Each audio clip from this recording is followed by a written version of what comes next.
Sebiji lampu torchlight macam ni, standby bila waktu kecemasan. Lampu ni dalam saiz besar. Kalau waktu kecemasan, korang boleh guna juga lampu ni sebagai senjata. Sebab bahagian depan dia ni dia pakai besi aluminium yang sangat berat. Lampu ni pula mudah untuk korang suluh jauh dekat. Pakai sebiji macam ni, korang boleh adjust dia punya angle, lens dia ni. Boleh adjust saiz cahaya. Setiap kali korang adjust tarik tolak macam ni, dia akan efek dekat saiz cahaya. Boleh jadi kecil untuk suluh jauh, boleh jadi besar untuk suluh dekat. Yang ni lampu torchlight yang jenis saiz besar, yang jenis rechargeable. Ada sebiji lampu ni memang sangat best. Guna ronda malam-malam memang mudah. Kalau waktu kecemasan, korang boleh ketuk kepala penyamun guna bahagian depan dia ni. Berat. Dia ada satu lagi lampu dekat bahagian belakang. Cuma bahagian belakang ni dia tak short sangat. Boleh guna untuk suluh dekat saja.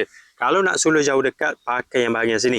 Lampu ni kalau bateri habis, korang boleh cucuk charger dekat bahagian sini. Cucuk je charger handphone sebab port dia ni sama saja.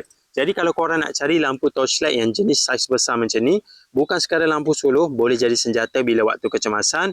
Cahaya dia ni terang, ada banyak mood cahaya. Ada dua lampu macam ni. Korang boleh check lampu torchlight ni dekat link video. Yang ni bukan sekadar lampu suluh, boleh jadi senjata bila waktu kecemasan.